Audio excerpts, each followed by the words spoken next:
we lose a sense that we have public spaces in this province, that they're not important. Yes, people need houses. People also need to eat.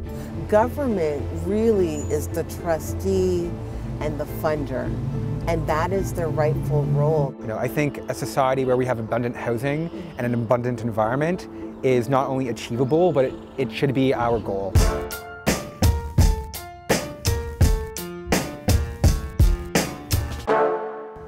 Erin Kelly of Advanced Symbolics revealed that artificial intelligence Polly recognized urbanization and its impact on public lands from the Greenbelt to Ontario Place as top of mind for Ontarians. The fight for green space is the thread for this episode's conversation. Where does Polly get her information from?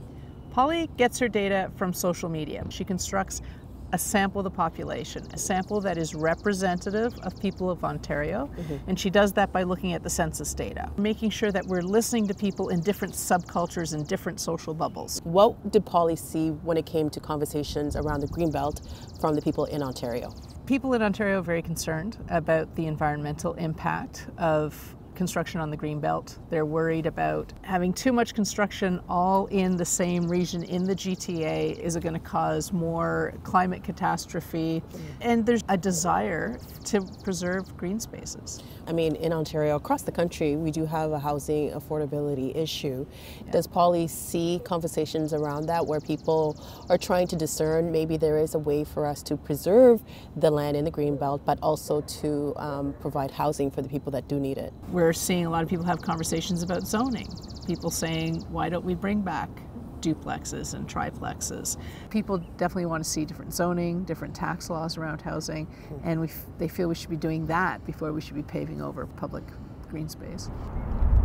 The fact that the province is moving ahead to make it easier to expand into green space while not making it easier to expand in built-up areas, the political conversation isn't really happening in the way that it should be. My name is Eric Lombardi. I'm a housing advocate with More Neighbours Toronto. We are a non-profit volunteer organization with the singular goal of ending the housing crisis in Toronto. More Neighbours is a group that wants more housing. And you're saying, wait a minute, we need green spaces. So explain that to me more. So when it comes to this conversation about green space, particularly when we're talking about the Greenbelt, we're not really out of land to put people. And even if you were to build upon that land, we're not building enough housing where people want to live, which is actually in our cities and close to the jobs and amenities and entertainment and their families and places people grew up in. This is being used by the province in order to accelerate its ability to hit that 1.5 million homes target, but the policy is going to fall flat in the end because it's not really responsive to where the demand to live is.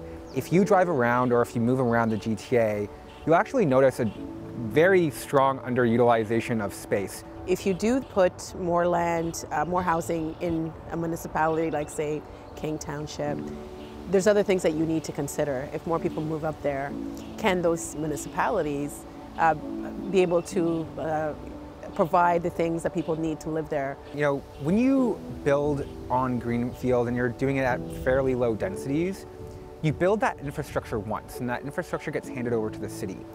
But as we've sprawled out all these older neighborhoods which really do need infrastructure replacement, that is actually a very expensive cost to the city. And so we're finding as cities like Toronto, Mississauga, and others grow, that we're hitting kind of a dire straits financially because you have all this infrastructure burden and not really tax base in a lot of neighborhoods to pay for it. And what it means is we're going to live in a high tax society with relatively poor services. If you even look at cities like Toronto, about 30% of TDSB schools are actually underpopulated, and a large number of them are at risk of closure because kids don't live in those communities anymore. So we have all this excess infrastructure that we have that we're not using. And so when it comes to how we grow, we can actually get a lot more value and a lot more housing if we target areas that have this excess infrastructure and use the growth to pay for the renewal of all of these things. So the city has finally said that now multiplexes can be built. Can you explain how that will allow, maybe it'd be an opportunity to build more housing and maybe protect green spaces. What the multiplex bill does, it is really just a stepping stone. It moves us from 0 to 1, where before we were not allowed to build anything beyond a single family home in about 70% of the city's land and 80% in the region at large. And what Toronto has done is say, you can build up to 4 units, and we're going to move away from this complex, rigid zoning program where we actually have different areas of the city governed by different rules predating amalgamation, to go to a form-based housing solution when it comes to multiplexes. The challenge is that for a lot of properties in the city, the economics of making that change still won't work. And so it is just one part of a program that we need to tackle in Ontario to make it easier to build housing in areas that already are built up and have infrastructure.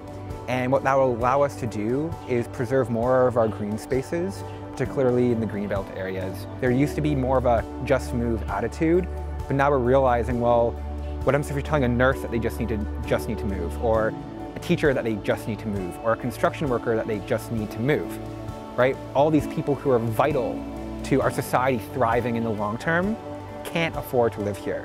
So we have to move the needle back to allowing more growth in the places people want to live.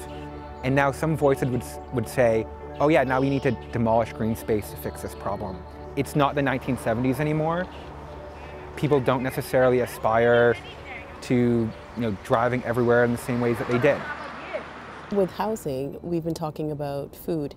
Inflation has become a word that's very familiar to all of us. Does Polly see conversations around the concern that if we get rid of the land in the Greenbelt, it's going to impact what our farms can output? What we're seeing people say is that these decisions are irreversible. Once you have paved over the land, we can't, even if we decide, hey, that was a mistake, let's dig it all up again, there's concern that you have damaged that land and we won't be able to use it easily for farming. As we touch the surface of the province's housing crisis and dig into what stemmed development on the Greenbelt, we head out to meet with Holland Marsh farmers. That's why we need our farming areas that are in the Greenbelt, because while people do need a place to live, they also need good, healthy, nutritious, accessible food that they can buy locally. My husband is 3rd generation Holland Marsh farmer, and I ended up marrying a farmer.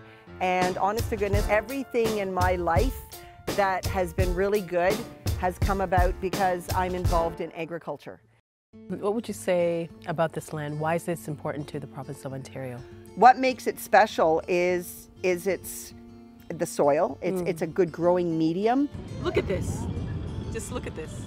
This is organic based. It is peat moss. It's like a sponge. It holds nutrients. It holds moisture. 10,000 years ago, this was Lake Algonquin. Wow. And so over those thousands of years after the glaciers left and the water was left, and so I think of it in simplest terms as a giant compost. And just because we have access to the water from Lake Simcoe, it's just perfect for growing food for Ontarians. What do you grow here on this farm? Currently, my husband and I grow carrots and onions. A non-vegetable crop that we grow is a multi-species cover crop to create biodiversity in the soil. I mean, the thing about the soil is you can't keep using it and not replenishing it. And one of the things I'm really proud of is how we do look after our soil in the Holland Marsh. We need to be looking after our soil, and as a farmer, as a steward of the land, if we're not looking after the soil, it's not going to be looking after us. On the land near here that's to be developed, on one side you have farmland and then you also have subdivisions. What do you think the impact will be on those communities? We already are dealing with the pressures from traffic and development because, I mean, as much as some people disagree with road infrastructure, it's badly needed. I mean, you can't just keep bringing hundreds of thousands of people in and not build new roads or redesign them. But my beef with that whole parcel of land coming out of the Greenbelt is that's poor planning. Help us understand that, because when there is a lot of conversation around, yes, we should be protecting the Greenbelt, but also, like you said, we need housing. Yep. Help us understand What percentage of land in this province, or what happens if we do lose this land, what happens to this province?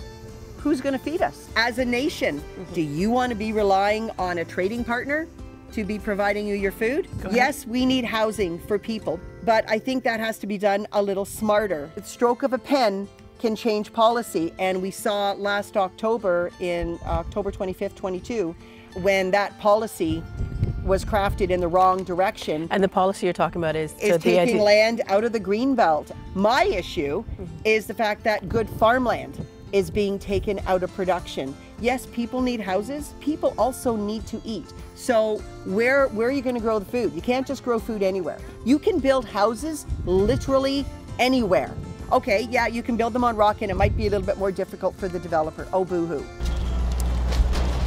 You know, we've heard the news about the green belt being opened up more. As a farmer, do you worry about that, or is that something that, you know, this is the third generation farm, isn't it? If the government lets all the houses become farmland on nice farmland, because developers want to build on flat land, they don't want to build on hilly land, because that costs extra money and they don't make as much. All you got to do is look at Brampton and Markham. Class 1 farmland, all houses, all manufacturing. Access to sustainable food production is vital as the need for housing continues to accelerate. If soil turns to dust in response, is that a concrete solution for growth? Once these places are gone, they're gone. And during the pandemic, we saw the importance of green spaces to people. A lot of people are living in condos now and they don't have access to a backyard. Going to public parks is very important. But people are saying they don't feel they have access to them. So either because I need to have a car to get there, and then that's, I mean, now you need a car. That crosses off a lot of people. Yeah, you know, so there's the getting access to it. When we're talking about the design of cities and places, people have to be at the center of that. It's counterintuitive to be planning cities with a hyper focus on land uses, zoning, and policies versus the ways in which people navigate places and thinking about things like power dynamics between people as they're navigating the built environment. My name is Jay Pitter. I'm a placemaker trained in planning and social justice. I lead the design, programming, and planning of public spaces right across North America. Do you worry that this is going to become a debate over whether we have to choose green spaces or housing, that it's going to become a wedge issue? Absolutely, I'm worried. First off, every single community should have great housing, great green space, and great public transit, and broader pedestrian infrastructure. Any politician or urban designer who suggests 1 out of 3 or 2 out of 3 is profoundly incompetent and inequitable. During the pandemic, where we understood the importance of green spaces, it kind of feels as if those lessons that we learned during the pandemic, we're not putting into action. Do you think this is a lost opportunity, or maybe the opportunity for us to underscore the importance of green spaces? It saddens me how short our memory is. We should have learned so much from that moment, and we are 2 minutes away from that time, really. We're not even fully out of the pandemic, to be honest. What we know is that even 14 years after SARS, people were still struggling with anxiety, other mental health challenges, social isolation, and so much more. And so this is the time to get those policies in place. And I'm not just talking about a little parquet. If we're going to build 40 stories into the sky, I need to make sure that we also have enough green space and different types of green space as well. Not just small parquets, but places for growing food, places for flowers. But I think when it comes to public spaces, sometimes maybe we don't feel like public spaces are ours, not in the sense of owning them, but that we have access to them. Why do you think that access to green spaces is an equity issue? Oh, it absolutely is. And you know, isn't that ironic that most people, and I hear this all the time, most people do not feel like the public does not believe that it has true access to public spaces, which tells me that we're doing it all wrong. These public spaces are developed and maintained with our tax dollars fundamentally, and they're fundamentally for our collective care and our collective use. And there is a great deal of inequity bound up in public spaces. We know that low-income communities and racialized communities have less access to green space than more affluent and whiter communities. Why is that? Why is that? Very much linked to how urban planning and zoning has emerged over the past 100 years. It's tethered to racist housing ordinances, where you have communities where only a certain type of people can live in what we now know to be very established communities. And those established communities are communities that have better street infrastructure, better street trees and canopies. They're located closer to parks. So now again, we're at a place where we're deciding, okay, we have the green belts. We need housing. We do not lack space to build housing. Recently, we have eradicated the single-family home zoning that was preventing us from building housing in particular affluent communities and communities that are green space rich, amenity rich, and public transportation rich. And so now that we've opened up these neighborhoods for housing development, that is not a valid or legitimate argument, and we should absolutely be protecting the Greenbelt. The Greenbelt is not ours to open up. It is sovereign, it is sentient, and it has a right to exist. I do not believe that the public has a deep enough understanding in terms of our spatial entitlement to these lands. Government really is the trustee and the funder, and that is their rightful role, but communities are the stewards of these lands. And so for those few little spaces that have been protected, we need to keep those spaces protected, and a really mindful and conscientious movement about how we develop and how we do intensification. Having access to green space is a necessity. What happens when public green space is no longer accessible? We see the opposition towards what's being proposed for Ontario Place. The government has proposed that that land will be given to a private company and they would create a spa. And does Polly see any support of the spa? There is support of the spa, but it's much smaller than the protest against the spa. And even the people who are pro-spa are, when you read what they're saying we hope that if a private company comes in, it will also fix up the shoreline and it will do all of these things. So it's really, at the end of the day, people want to see Ontario Place reinvigorated. Right now people are saying this is our land, and they actually call it theft of public space. And also residents are saying the spa would be for tourists and not for the people of Ontario. When Ontario Place first opened in '71, the premier at the time was Robarts, and then just when it actually opened, it was Bill Davis.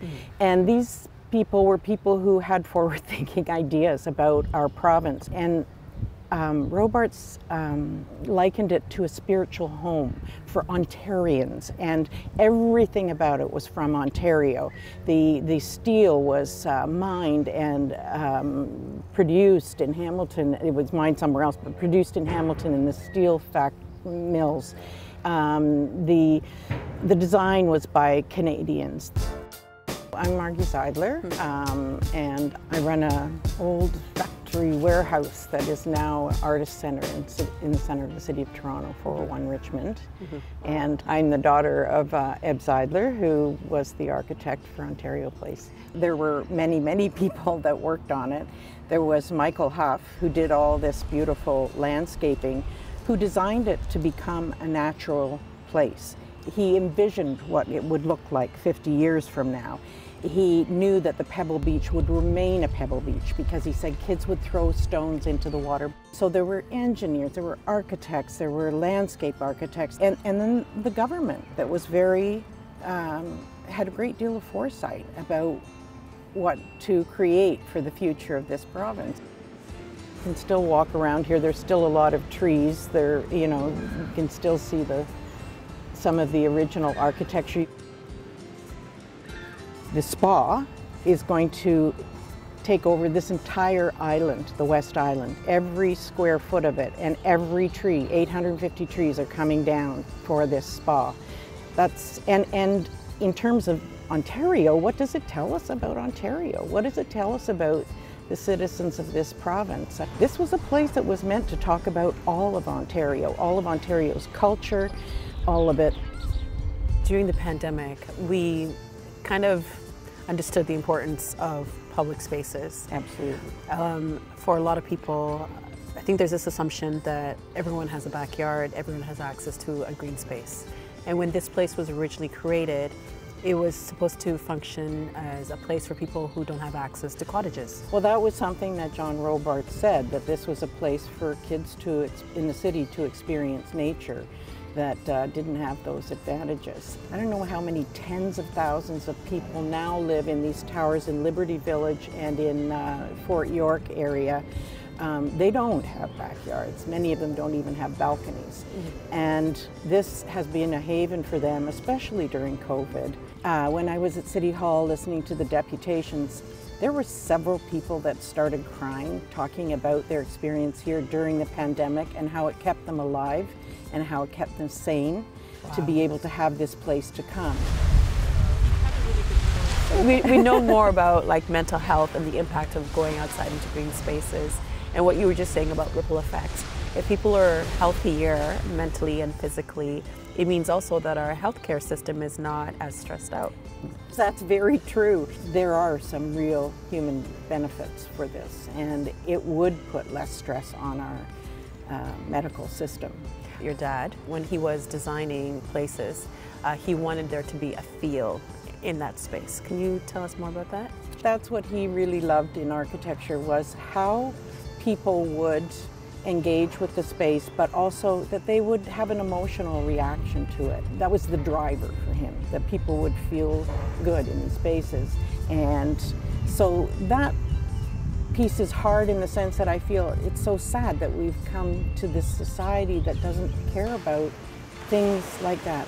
Nice places for people to be, to improve their mental health, to feel good, and we don't care about the public realm.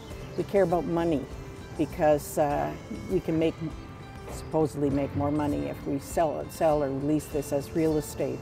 It makes me sick that anyone would think of taking down 850 trees, mature trees. They're probably 60 years old. They were quite mature already. They'd been growing for 8 or 10 years when they got here. I don't know why we're not making the argument of maybe adding on to older structures instead of erasing them, because once that design is gone, it's gone. I don't know what it is with our idea about throwing out buildings. It's so environmentally wasteful. That's why this idea of tearing down the Science Centre, the financial cost, but the environmental cost of doing that is extraordinary. And we have to start saving our buildings if we want to be more green. And what about history? Well, I personally think that's an important thing. I think it tells you, who you are, where you came from, or where the society that you're living in came from. And some of the things that should be preserved will never be recreated again. So once something gets old, we just throw it out? Yeah. These trees, yeah. 850 trees, gone. And once this public space is gone and becomes private, what do we lose? We lose a sense that we have public spaces in this province, that they're not important. And we lose nature. We lose a sense of ourselves and who we were back then. It just feels like everything's disposable and that the most important thing is money. Nothing else is important. I vehemently disagree with that idea. that you can monetize everything. And if you monetize parks, that means they're not accessible to everyone. Exactly. You've described this place as a forest a couple of times. I don't think a lot of people would think of it as a forest. Mm-hmm. Well, I think people do use the perimeter of this island, and so they don't in their travels. I even was talking to someone the other day, said, "Oh, you can go inside there? I didn't know you could go inside." There are a few little paths that you can come into here and experience the forest, and you can walk through it. But you're right, most people don't see it as that. So we have 2 pieces of public land that are now going to become other.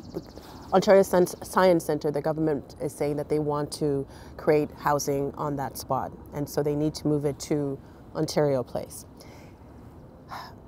Does Polly see maybe a sense from Ontarians that they weren't consulted with these moves? So they were consulted and people recognized that there was a public consultation. However, they don't know what the result of that public consultation was. There's definitely, what we're seeing on social media is concern that public land is being used for housing. And I mean, so is this park going to be used to build a condo someday? Like, we do need to have public spaces where people can come and relax and jog and kids can climb. And so there's a concern that this sets a precedent that when you need to fill a gap, you just pave over a park. If we turn our public lands private and develop over our living green spaces, what will grow? How, as Ontarians, do we want to live?